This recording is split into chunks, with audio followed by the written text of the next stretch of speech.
semua, kenalin aku Cecilia Joy Kinanti dengan NIM 125140054 dari Prodi Teknik Informatika. Aku juga memiliki hobi belajar hal baru. Seperti saat ini, aku mendapatkan pengalaman baru dari proses mengerjakan tugas sistem operasi dengan judul CPU Scheduling. Materi ini berkaitan dengan algoritma penjadwalan CPU. Apa aja sih algoritma itu? Penasaran kan? Tonton video ini hingga habis ya. Kita akan mengulik bersama dari definisi, kelebihan, kekurangan, analogi, hingga ada latihan soalnya loh. Ikuti video ini terus hingga akhir. Oke, yang pertama adalah FIFO, yang mana memiliki singkatan First In, First Out. Sesuai dengan namanya, proses yang tiba paling awal akan dilayani lebih dahulu hingga tuntas. Yang mana FIFO ini memiliki analogi seperti antrian di kasir tunggal. Siapa pelanggan yang berdiri paling depan, dia yang akan dilayani sampai belanjanya selesai dipindai. Dan untuk kelebihan dari FIFO ini sendiri yaitu sangat sederhana, adil dalam segi urutan waktu, dan minim beban sistem, low overhead. Dan FIFO ini juga memiliki kekurangan, yaitu terkena konvoy efek, yang mana jika kita analogikan seperti pelanggan di depan membawa 3 keranjang penuh dan pelanggan di belakang hanya membawa 1 botol minum, pelanggan yang di belakang akan menunggu sangat lama hingga belanjanya selesai dipindai.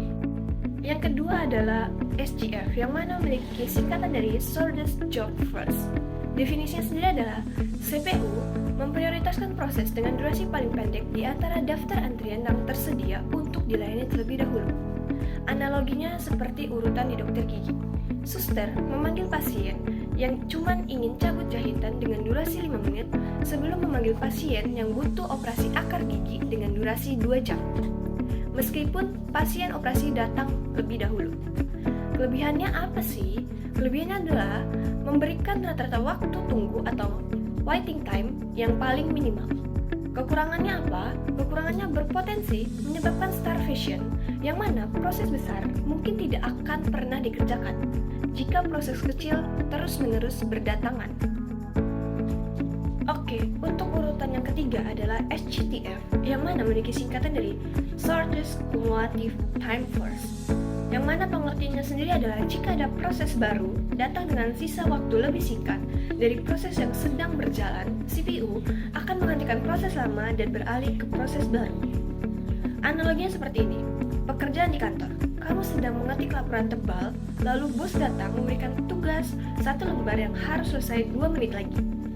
Kamu lantas berhenti sejenak mengetik laporan tersebut dan beralih mengerjakan tugas dari bos lebih dahulu. Kelebihannya apa?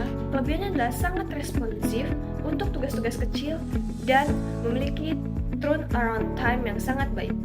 Kekurangannya apa? Sering terjadi context switch, yang mana CPU sering gonta-ganti tugas yang bisa membuang-buang tenaga sistem. Oke teman-teman semuanya, setelah kita mempelajari apa itu definisi dari keempat algoritma yang terdapat di CPU scheduling, di sini kita akan latihan soal, di mana soal ini meminta saya untuk menyelesaikan sebuah proses semua ini untuk mencari respon time dan juga mencari turnaround time dengan menggunakan keempat algoritma tersebut. Oke, sekarang kita akan membuat sebuah gancar FIFO yang mana kalian harus tahu dulu apa ciri khas atau sifat dari FIFO itu sendiri. FIFO memiliki sifat non-preemptif, di mana artinya ketika sebuah proses sedang berjalan atau sedang dieksekusi, proses lainnya yang baru datang tidak bisa menyela proses yang sedang dieksekusi. Mari kita lakukan atau kita membuat gancar FIFO. Langkah awal yang perlu kita lakukan adalah melihat pada tabel bantu ini, kita lihat kelima proses ini manakah arrival time yang datang lebih dulu, yaitu P1, di mana P1 datang di detik ke-0 hingga ke-5. Waktu eksekusi durasinya adalah 5 P1. Selanjutnya, pada detik ke-1, ke-2, dan ke-3, datanglah P2, P3, dan P4. Mereka akan masuk ke antrian untuk dieksekusi selanjutnya. Nah, bagaimana cara kita menentukannya? P berapa untuk selanjutnya setelah P1 selesai dieksekusi? Kita lihat, pada P2, P3, dan P4, manakah arrival time-nya yang datang lebih dulu? P2. Maka P2 yang akan dieksekusi lebih dulu. P2 itu memiliki durasi eksekusi selama 2 detik. Jadi, 5 ditambah 2 akan menghasilkan 7. Selanjutnya, pada waktu detik ke-6, P5 datang. Nah, karena P5 sudah masuk antrian, berarti kita sekarang mempunyai 3 proses yang sedang mengantri, yaitu P3, P4, dan P5. Dari ketiga proses ini, manakah selanjutnya yang akan kita tulis? Nah, bisa kita lihat arrival time pada ketiga proses ini mana yang paling cepat, yang datang duluan, yaitu P3. Maka di sini kita bisa masukkan P3. Di mana P3 memiliki durasi eksekusi selama 3 detik. Berarti 7 ditambah 3 adalah 10. Selanjutnya, sisa 2 proses. Nah, bagaimana cara kita untuk menentukan jika proses itu, kedua proses tersebut memiliki burst time yang sama?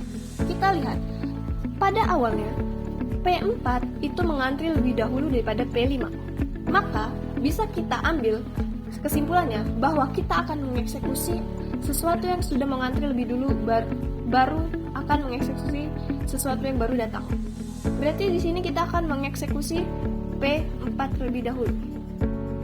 Di P4 memiliki durasi eksekusi selama 6 detik. 10 ditambah 6 adalah 16. Dan yang terakhir adalah P5, di mana P5 memiliki durasi eksekusi selama 6 detik pula. Maka 16 ditambah 6 adalah 22. Dan inilah Gantt chart dari Vivo. Maka selanjutnya adalah kita akan menghitung response time serta turnaround time dari Vivo ini untuk menentukan rata-rata keduanya. Setelah kita berhasil membuat sebuah Gantt chart algoritma Vivo, kita akan lanjut dengan menghitung response time atau waktu respon dari proses itu saat pertama kali akan dieksekusi. Serta turnaround time adalah waktu total yang terjadi selama eksekusi itu. Yang pertama, response time dan turnaround time. Kita akan melihat di P1, response time-nya adalah 0. Kita akan merumuskan dengan waktu pertama kali respon atau 0 dikurang waktu kedatangan P1, yaitu 0. 0 dikurang 0 akan menghasilkan 0. Lanjut, di P2 waktu responnya adalah 5 dan waktu kedatangannya adalah 1. Jadi 5 dikurang 1 akan menghasilkan 4. Di P3, 7 dikurang 2 akan menghasilkan 5. Dan di P4, waktu responnya adalah 10. Serta waktu kedatangannya adalah 3. Jadi 10 dikurang 3 akan menghasilkan 7. Lanjut, di P5, waktu responnya adalah 16. 16 dikurang waktu kedatangan adalah 6, akan menghasilkan 10. Setelah itu kita akan merata-ratakan dari respon time itu sendiri. Kita tambahkan semuanya akan menghasilkan 26 dibagi 5. 5 sendiri adalah jumlah dari proses itu. Akan menghasilkan rata-rata 5,2. Oke. Lanjut ke turnaround time.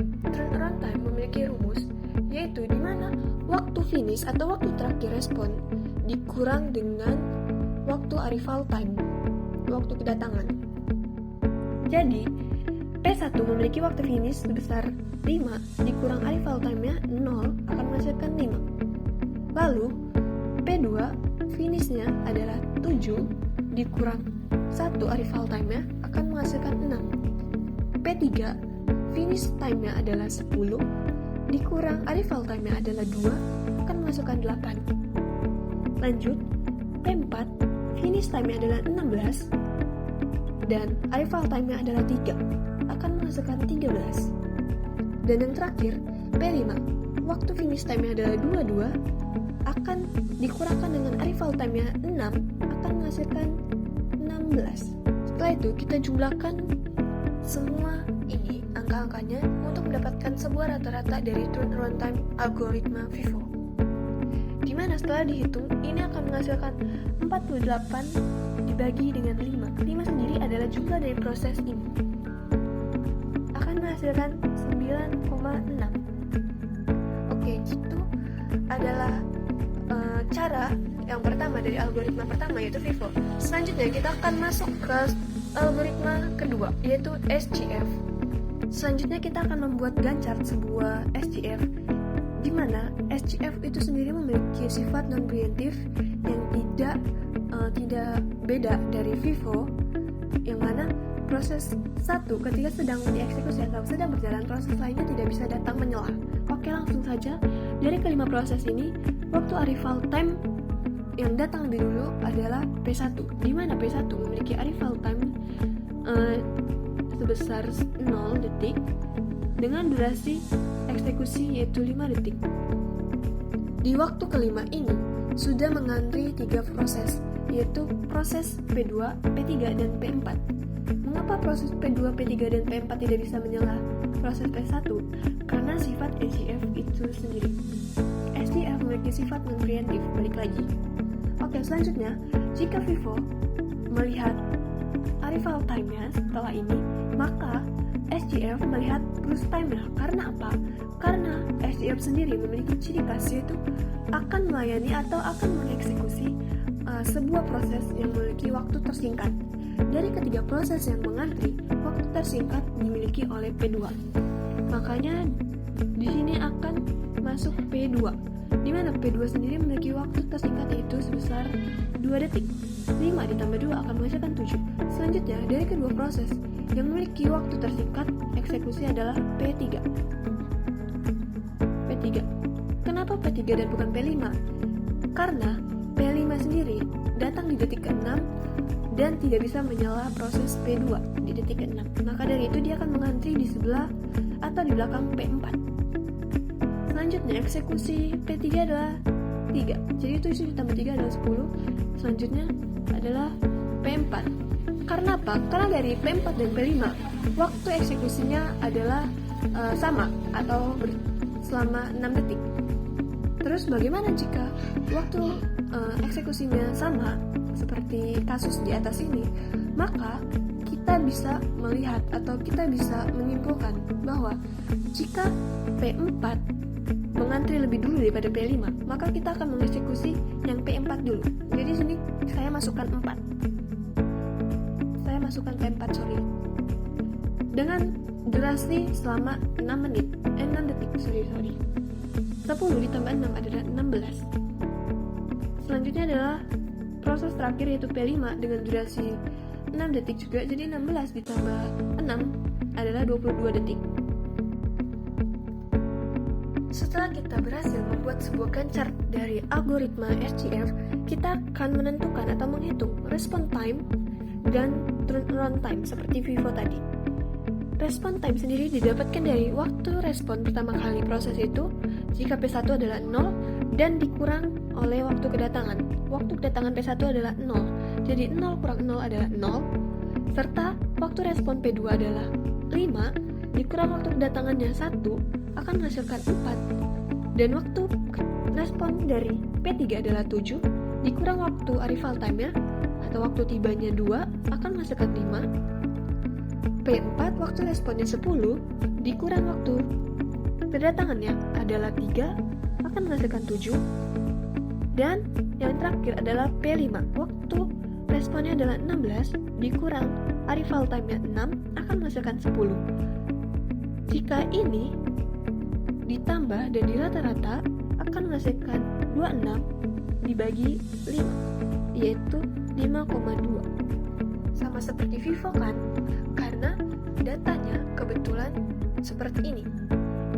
Jika urutannya tidak seperti ini, bisa saja SGF tidak sama dengan FIFO.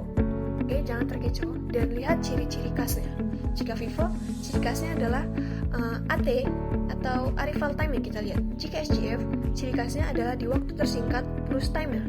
Oke, selanjutnya kita akan melihat TA atau turnaround time-nya dari SGF sendiri.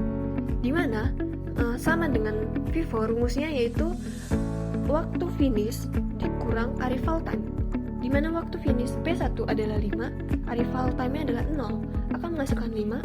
Waktu finish P2 adalah 7, dikurang arrival time-nya 1, akan menghasilkan 6. Waktu finish dari P3 adalah 10, arrival time-nya adalah 2, akan menghasilkan 8. P4 waktu finishnya 16, arrival time-nya adalah 3, akan menghasilkan 13, dan P5 yang terakhir adalah finish time-nya 22 dikurang rival time-nya 6 akan menghasilkan 16. Jika ini ditambah, maka akan menghasilkan 48 dibagi 5, yaitu 9,6. Oke, setelah kita mendapatkan respon time dari SGF serta turnaround time dari SGF, kita akan masuk ke STGF, di mana STGF sendiri memiliki sifat preemptive, artinya ketika sebuah proses sedang berjalan, proses tersebut bisa disela oleh proses lainnya yang baru datang. Oke, kita langsung aja membuat chart STGF. Yang pertama kita lihat dari kelima proses, manakah proses yang datang lebih dulu, yaitu P1. Yang mana P1 datang di detik ke 0 dengan durasi eksekusi selama 5 detik. Namun kita tidak bisa memasukkan 5 detik secara mentah-mentah, karena STGF sendiri memiliki sifat preemptive, di mana prosesnya bisa disela oleh proses lain yang baru datang jika BT-nya lebih kecil dari sisa BT proses yang sedang dieksekusi. Nah, P2 datang di detik pertama, jadi P2 akan datang atau masuk di detik pertama P1 dijalankan. Namun kita tidak bisa memasukkan P2 secara mentah-mentah. Karena apa? Karena jika P1 baru berjalan selama 1 detik, dia akan menyisakan 4 detik burst time. Sedangkan P2 dia memiliki burst time selama 2 detik. Nah, kita harus membandingkan dulu burst time-nya. Manakah dari kedua proses tersebut yang burst time-nya paling kecil atau paling singkat? Adalah P2. Makanya P2 bisa kita masukkan. Kenapa harus seperti itu? Karena STGF sendiri dia memiliki ciri khas yang kurang lebih sama dengan SGF, namun ditambah dengan sifat preemptive-nya. Jadi SGF ditambah preemptive menghasilkan STGF. Makanya kita harus menggabungkan sifat-sifat atau ciri khas tersebut dalam Gantt chart ini gitu. Oke, selanjutnya kita lihat pada detik pertama 1 detik dari P2 dieksekusi masuk P3, yang mana nanti akan menghasilkan 2 detik di sini kan. Namun kita tidak bisa langsung memasukkan P3, sama alasannya seperti tadi. Kita harus melihat burst time-nya. P2 ketika baru dijalankan selama 1 detik, dia akan menghasilkan atau menyisakan 1 detik burst time. Sedangkan P3 memiliki burst time selama 3 detik. 1 lebih kecil dari 3.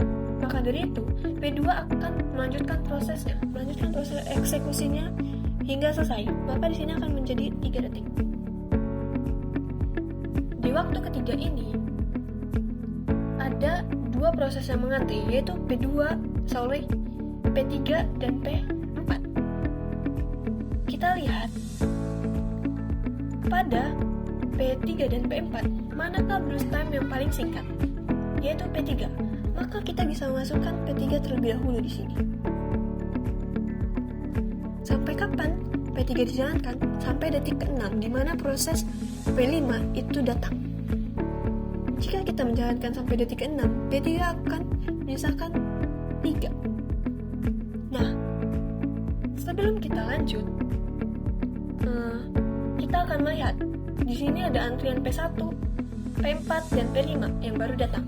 Kita lihat dari ketiga proses tersebut, manakah burst time yang paling singkat.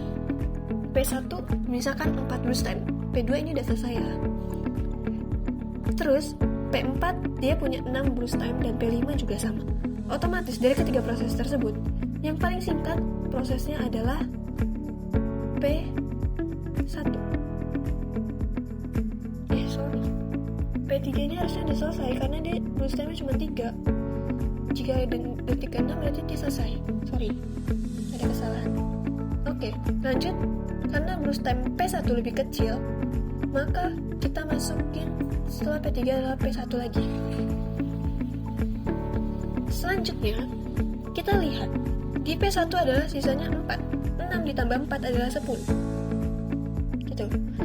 Selanjutnya, setelah itu kita lihat dari proses P4 dan P5 yang mengantri, kita harus memasukkan P berapa di sini setelah P1. Kita lihat P5 tadi baru datang di detik ke-6 setelah P3 selesai, dan P4 sebelumnya sudah mengantri di detik ke-3. namun disalah oleh P3 karena burst time lebih singkat. Jadi kita akan memasukkan P4 terlebih dahulu yang mengantri lebih dulu,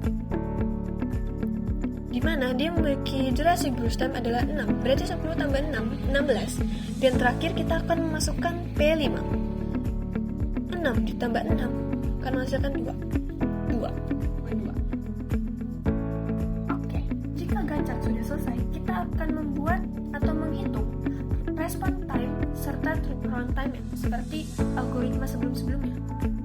Oke, dari Gantt chart yang sudah kita buat, kita bisa menentukan rata-rata dari respon time serta time around time.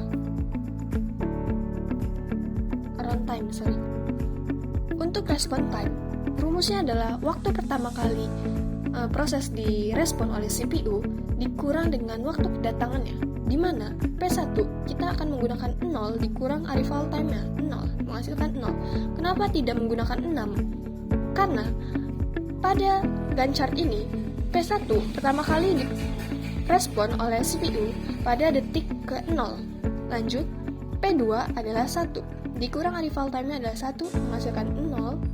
Dan P3 itu respon time-nya 3, dikurang dengan arrival time-nya 2, menghasilkan 1. Untuk P4 itu 10 respon time-nya, dikurang arrival-nya itu 3, menghasilkan 7. Dan untuk P5 itu 16, dikurang dengan arrival time-nya 6, menghasilkan 10. Jika semua proses ini kita jumlahkan dan kita bagi dengan banyaknya proses, akan menghasilkan 18 dibagi 5, hasilnya adalah 3,6.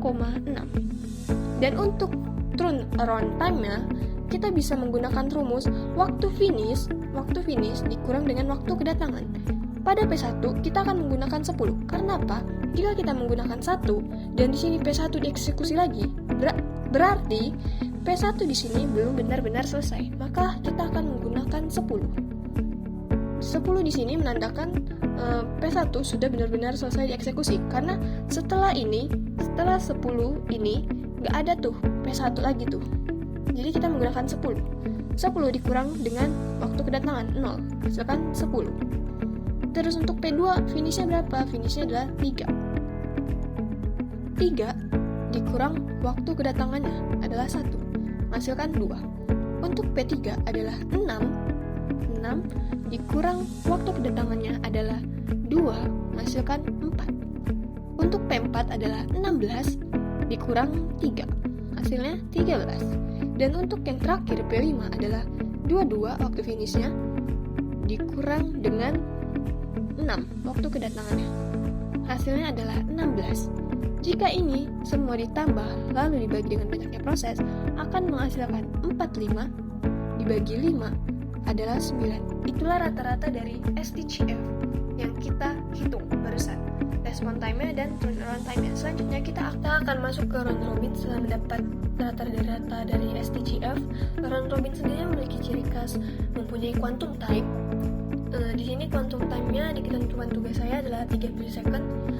Juga round robin ini memiliki sifat non-preemptive, tidak bisa disela ketika sedang berjalan oleh proses yang baru datang, walaupun durasi yang baru datang itu di detik terakhir atau di detik proses yang sedang berjalan itu nggak bisa disela. Pokoknya dia kayak FIFO tapi bukan FIFO gitu.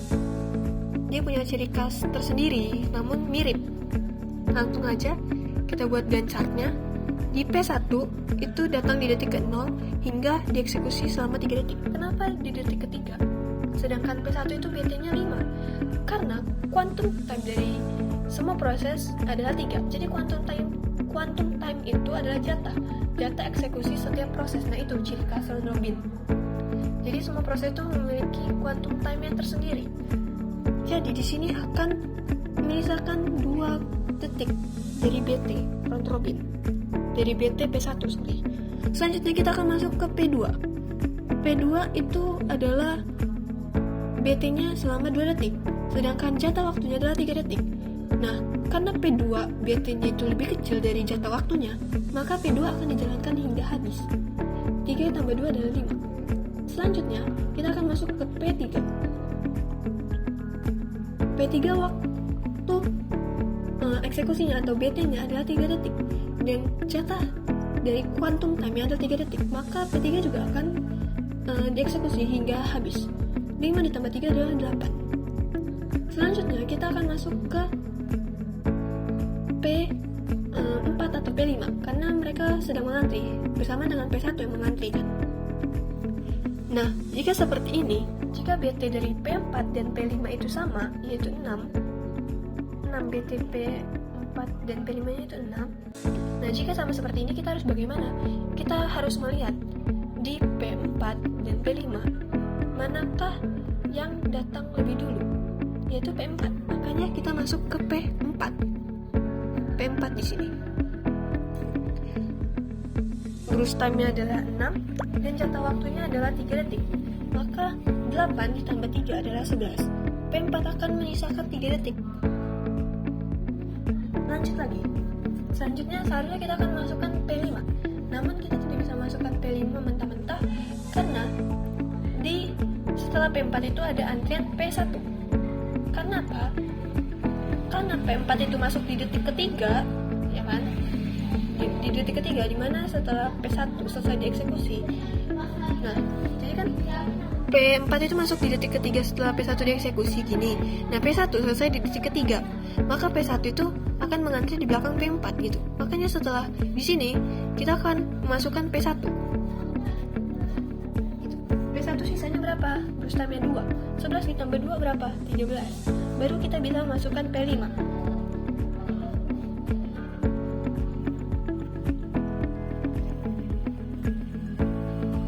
Kenapa bukan P4? Karena setelah P1, antrian selanjutnya adalah P5.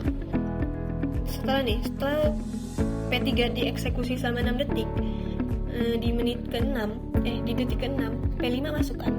Jadi di sini setelah P1 adalah P5. Makanya setelah P1 kita harus mengeksekusi P5. P5 sendiri growth time-nya 6 dan waktu jatahnya adalah 3. Berarti dia akan menyisakan 3 lagi. Di sini proses yang sudah selesai adalah P1, P2, P3. Nah, selanjutnya setelah itu kita akan masukkan P4. Karena P5 baru selesai dieksekusi, maka dia akan ngantri di belakang P4 yang sebelumnya sudah selesai duluan. Jadi di sini P4 akan masuk lagi menyelesaikan sisa dari growth time-nya, yaitu 3. Di sini 16 ya tadi. Ini kan waktunya 16. Di sini kan 13. Terus P5 dieksekusi 3 detik. Jatah waktunya 3. Jadi 16 sisa 3 karena growth time P5 sendiri 6. Nah, di sini 16 ditambah 3 itu 19. Dan selanjutnya yang terakhir adalah P5 masuk mengeksekusi sisa dari growth time yang sebelumnya, yaitu 3 juga, berarti sih 22. Nah, beginilah chart dari round robin itu sendiri. Nah, setelah kita punya Gantt chart dari round robin, mari kita hitung response time serta turnaround time-nya. Dimana response time rumusnya masih sama, yaitu waktu respon pertama kali dari proses saat akan dieksekusi dikurang dengan kedatangannya, arrival time. Pada P1 adalah 0, dikurang arrival time-nya adalah 0, menghasilkan 0. Pada P2 adalah 3, dikurang arrival time-nya 1, menghasilkan 2. Pada P3 adalah 5, dikurang arrival time-nya adalah 2, menghasilkan 3. Dan pada P4 adalah 8, dikurang arrival time 3, menghasilkan 5. Dan pada P5 adalah 13. Kalau 19 dia bukan respon time. Karena sebelum proses P5 ini dia ada proses P5 di sini. Jadi 13 dikurang 6 menghasilkan 7. Jika ini kita tambahkan dan kita bagi dengan jumlah, hasilnya adalah 17 dibagi 5 yaitu 3,4. Dan untuk turnaround time-nya rumusnya masih sama, yaitu waktu finish dikurang arrival time. Pada P1 waktu finishnya adalah 13 dikurang arrival time-nya 0 adalah 13. Terus P2 nya adalah 5, dikurang arrival time-nya adalah 1 sama dengan 4. Dan untuk P3 adalah 8, dikurang dengan arrival time dari P3 adalah 2 sama dengan 6. P4 adalah 19. Dikurang dengan arrival time-nya adalah 3, hasilnya 16. Dan untuk P5 adalah 22. Dikurang dengan arrival time-nya 6 adalah 16. Dan ini jika kita jumlah dan kita bagi dengan banyaknya proses akan menghasilkan 55 dibagi 5 sama dengan 11. Nah, setelah kita menyelesaikan latihan soal sebelumnya, kita akan lanjut membandingkan keempat algoritma tersebut untuk menjawab latihan soal selanjutnya. Apa aja sih latihan soal selanjutnya? Yang pertama, algoritma mana yang terbaik untuk meminimalkan turnaround time? Jelaskan. Yang kedua, algoritma mana yang terbaik untuk sistem interaktif? Jelaskan berdasarkan response time. Yang ketiga adalah tunjukkan minimal satu trade-off nyata dari hasil perhitungan kita. Sekarang kita akan membahas jawaban dari 3 soal sebelumnya, yaitu yang pertama, berdasarkan data tabel perbandingan hasil akhir didapatkan bahwa algoritma terbaik untuk meminimalkan turnaround time adalah SCTF dengan singkatan Shortest Cumulative Time First adalah yang terbaik dengan rata-rata turnaround sebesar 9. Mengapa SCTF? Karena SCTF meminimalkan turnaround karena sifatnya yang sangat agresif dalam mengerjakan tugas-tugas pendek, dengan mengizinkan proses baru yang lebih ringan atau lebih cepat untuk mencari proses lama yang lebih berat atau lebih lama. Sistem ini berhasil mengeluarkan lebih banyak proses dari sistem dalam waktu yang lebih cepat. Semakin cepat sebuah proses keluar atau finish, maka rentang waktu sejak dia datang hingga selesai turnaround time akan semakin pendek secara kolektif. Baik, kita akan menjawab pertanyaan nomor 2 sebelumnya, masih dengan data yang terdapat pada tabel perbandingan hasil akhir. Disimpulkan bahwa algoritma terbaik untuk sistem interaktif adalah round robin atau biasa kita sebut RR, dengan rata-rata response time terendah yaitu 3,4. Dalam sistem interaktif, pengguna tidak butuh prosesnya selesai dalam waktu sekejap, melainkan butuh respon cepat agar sistem tidak terlihat hang atau macet. Pada round robin, setiap proses langsung mendapatkan jatah CPU tak lama setelah ia datang. Dalam hitungan ini, round robin hanya butuh 3,4 detik bagi CPU untuk mulai menyapa setiap proses. Bandingkan dengan Vivo yang respon time-nya mencapai 5,2. Jika ada satu proses raksasa di depan, pengguna lain akan merasa komputer membeku karena CPU tidak memberikan respon awal sama sekali sampai proses pertama itu tuntas. Nah, kita akan menjawab soal yang terakhir yaitu soal nomor 3. Di sini kita melihat ada yang namanya trade-off. Perhatikan angka turnaround di SCTF yang cuma 9. SCTF itu egois, tapi efisien. Karena apa? Karena dia fokus nyelesain yang pendek-pendek terlebih dahulu supaya angka rata-rata penyelesaiannya bagus. Tapi lihat, di round robin, meskipun turnaround-nya lebih bengkak ke arah angka 11, dia punya respon time yang paling kecil, yaitu 3,4. Artinya apa? Untuk proses interaktif seperti P2 dan P4, round robin jauh lebih manusiawi karena mereka nggak perlu nunggu lama buat dapet respon pertama dari CPU. Jadi kesimpulannya, jika mau sistem yang kerjanya cepat selesai bisa menggunakan metode SCTF atau sistem yang terasa lancar di mata pengguna, maka solusinya adalah round robin. Itulah trade-off nyata yang berhasil ditemukan dari hitungan ini. Nah, sekarang kita akan masuk ke bagian yang paling menarik, yaitu Design Multi-Level Feedback Key atau biasa kita sebut dengan MLF Key. Di sini saya merancang 3 level antrian dengan aturan jatah waktu, time kuantum yang berbeda untuk menjaga efisiensi. Key 3 atau biasa disebut sebagai high priority memiliki jatah waktu 3 milisecond. Ini berguna untuk proses yang sangat cepat. Pada Key 2, medium priority memiliki jatah waktu 6 milisecond. Ini untuk proses yang menengah. Dan yang terakhir adalah Key 1, low priority memiliki jatah waktu 12 milisecond. Ini untuk proses yang paling berat. Priority boost atau PB ditetapkan setiap 15 milisecond untuk mencegah starvation atau kelaparan. Semua proses P1 sampai P5 masuk ke antrian paling atas. Karena jatah waktu di sini hanya 3 milisecond pada Key 3, proses yang belum selesai dalam sekali jalan akan diturunkan ke level bawahnya, yaitu Key 2. Proses yang belum selesai ditandai dengan adanya sisa burst time di angka atasnya warna oranye. Selanjutnya di detik ke-9, semua proses pindah ke Key 2. Di sini, P1 dan P2 melanjutkan sisa pekerjaannya. Perhatikan batas di detik ke-15. Disinilah priority boost terjadi. Pada saat itu, P3 hanya menjalankan eksekusi hingga mencapai detik ke-15. Setelahnya, terjadi priority bust, di mana ketiga proses yang berada di Q2 akan dipaksa naik untuk kembali ke Q3 agar segera diselesaikan pada Q3. Setelah kelima proses yang tadi, yang pada dalam tabel Q1, Q2 itu selesai dieksekusi, maka hasil yang didapatkan adalah P1 selesai di detik ke-13, P2 di detik ke-14, P3 di detik ke-16, P4 di detik ke-19, dan yang terakhir P5 di detik ke-22. Aturan priority bust di detik ke-15 sangat membantu karena berhasil menyelamatkan P4 dan P5 dari antrian bawah yang lama, sehingga mencegah terjadinya starvation atau kelaparan sumber daya pada proses tersebut. Baik, itulah pembahasan dari tugas sistem operasi dengan judul CPU scheduling. Mohon maaf jika terdapat salah kata atau salah pengucapan. Saya akhiri, terima kasih teman-teman semuanya. Sampai jumpa di tugas selanjutnya. Dadah!